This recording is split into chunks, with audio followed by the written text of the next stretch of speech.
중국한테 배우라는 얘기는 많이 하더라고. 뭘 배우라는 건지 모르겠어, 개인적으로. 우리 거를 카피해가는 애들한테 뭘 배우라는 거지. 그리고 하나 좀 기분이 나빴던 게 뭐냐면, 카피하는 능력을 배우라고. 왜? 우린 옛날에 그 레벨은 다 뗐잖아요. 그러니까 주시해야 한다. 그러니까 말이, 그 기자분들이 그런 오묘하면서도 자기 주장을 관철하는 그런 말을 많이 쓰죠. 생각되어진다. 뭐 이런 단어라든가, 이런 문장이라든가. 저는 개인적으로 그런 문장을 싫어합니다. 내가 주장을 관철하지만 만약에 잘못됐을 때 내 책임은 아니라는 그런 문장들. 굉장히 혐오하는 문장인데 기자분들은 그거 많이 쓰죠. 내가 책임지긴 싫거든. 해는 칼보다 강하다고 주장을 하면서 막상 자기들의 힘으로 뭔가 피해가 났을 때는 그 피해에 대해서 전혀 책임지려고 하지 않는 그런 태도들 정말 싫어합니다. 아주 혐오하고요. 중요한 건 중국을 주시해야 된다. 맞아요. 틀린 거 아닙니다. 그 얘기는 우리가 중국 전기차들의 레벨이 이미 유럽 애들보다 앞서 있고 테슬라 현대를 지근거리에서 바짝 따라붙고 있다라는 말씀 예전부터 드렸어요. 그럼에도 불구하고 크게 걱정할 필요는 없는 게 실제 양산에서도 3년에서 5년 정도의 기술력 차이가 나고 있고 실제적으로 그렇게 좋은 중국 전기차들은 사실상 지금 글로벌에 못 나오고 있다는 부분들. 그리고 실제로 글로벌에 나왔을 때 테슬라는 오히려 특허를 공개해서 크게 문제가 안 되겠지만 현대한테 걸릴 수 있을 법한 부분들이 꽤 있을 거예요. 실제로 EGMP를 굉장히 벤치마킹해서 만든 차들이 많고 일부 브랜드 같은 경우는 아예 현대 EGMP 연구진을 스카우트에다가 자기들 연구를 했기 때문에 아예 현대 인력이 거의 가 있는 브랜드가 있죠. 그런 브랜드들이 있기 때문에 그리고 이제 중국의 어떤 시장 특성상 저런 식으로 보조금을 지금은 이제 없어졌지만 많이 받아오면서 전기차 무덤 같은 거 실제로 판 건 아닌데 판 것처럼 서류를 속이고 차는 내다버리고 해서 보조금만 타먹는 이런 식의 그리고 수출도 수출 무역 업체에다가 넘기고 그 무역 업체는 도산이 나서 하역장에 그냥 고철처럼 쌓여 있지만 수출로 잡혀서 우리 전기차 몇만 대 수출했다 이렇게 하는 사례들 계속 말씀을 드렸는데 그런 부분들이 있다 보니까 시장이 너무 크다는 것은 거꾸로 연구개발을 치열하게 할 필요가 없다는 뜻이 되거든요.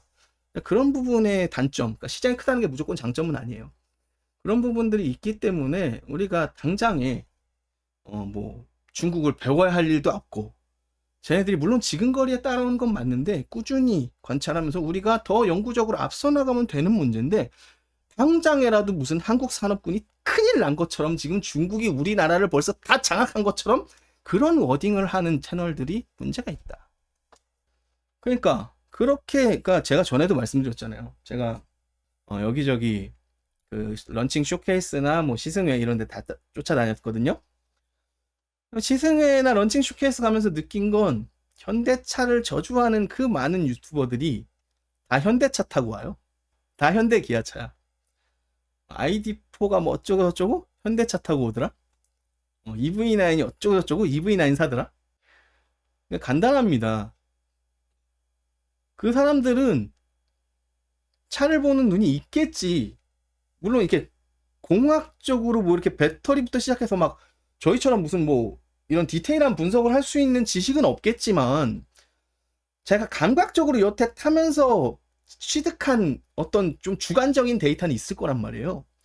그 사람들이 10년, 20년을 그 짓을 했으면 충분히 좋은 차, 안 좋은 차는 알아볼 수 있거든요. 그러니까 나는 그게 얼마나 이중적이냐 이거야.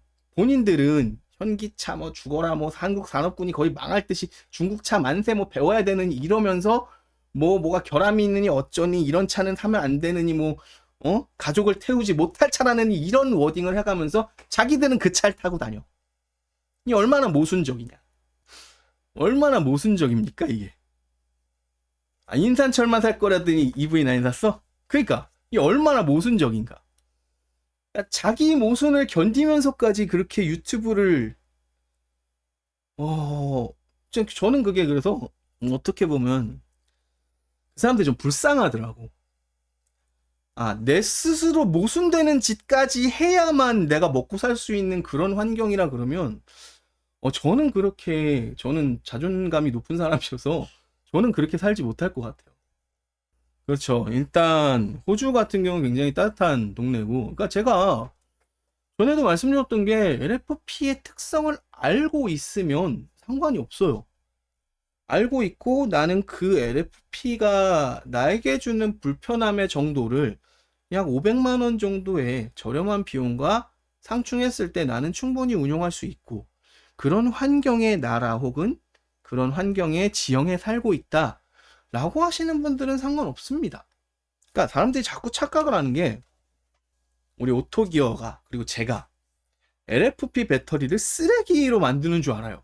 우리는 LFP가 갖고 있는 그 공학적, 화학적 특성의 팩트를 정확하게 수정하고 싶은 거야. 왜? 사람들이 이게 분명히 3원계보다 온도 운용성이 떨어지는 건 팩트예요. 만든 애들도 데이터 시트에 자기들이 그렇게 적어놨어, 심지어. 실제로 뭐 화공학이나 화학을 하신 분들은 알겠지만 실제로 환원 반응식을 봐도 그래. 얘가 결합을 통해서 전자를 붙잡고 있을 수 있는 개수나 그 온도에 따른 전자 이동성 자체가 떨어져. 근데 이걸 자꾸 3원계보다 더 우수하다, K배터리보다 우수하다 이런 소리를 해요. 심지어는 여기까진 그래도 차라리 그래. 중국한테 그런다면 괜찮은데, 제가 제일 어이없게 봤던 게 뭐냐면 현대자동차가 중국 저거를 받고 LFP를 막 이렇게 하고 있다 막 이런 주장을 하는 사람이 있어. 아니, 현대자동차에는 LFP 차량이 없거든? 현대자동차에는 LFP를 탑재한 차가 없어요. 근데 막 그렇게 막 사람들한테 소문을 내고, 아까 전에도 무슨 큰 방송 나와가지고 그런 얘기를 하더라고. 근데 웃기는 게 그 사람 또 K배터리 투자하라 그래. 뭐 어떻게 하자는 거야? 완전 모순이잖아. K배터리를 가장 많이 소비하는 게 현대기아차인데 지금. 아니, 넣을 거라는 소문이지 넣은 게 없단 말이야. 개인적으로 약간 그런 분들 보면은 어떻게 저렇게 모순된 말을 하면서 뻔뻔하게 저렇게 얼굴을 들고 다니지라는 생각이 들어요. 네, 현대는 LFP가 없습니다. 기아에 하나 있어요. 레이 EV라고.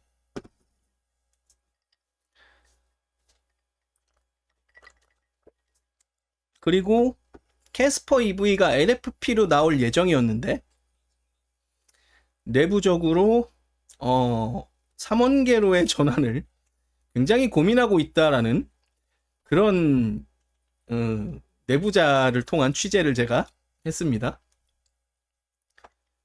캐스퍼가 어떻게 나올지 그래서 궁금해요, 지금. BSA 자체를 LFP로 만들어 놨을 텐데. 물론 그거 이제 원래는 NCM으로 설계됐던 걸로 아는데 제가. 그러니까 뭐 내가 LFP를 쓰레기를 만들자는 게 아닙니다. LFP를 사용해도 무방한 그런 환경에서는 이 특성을 잘 알고 구매하셔서 사용을 하시면 된다.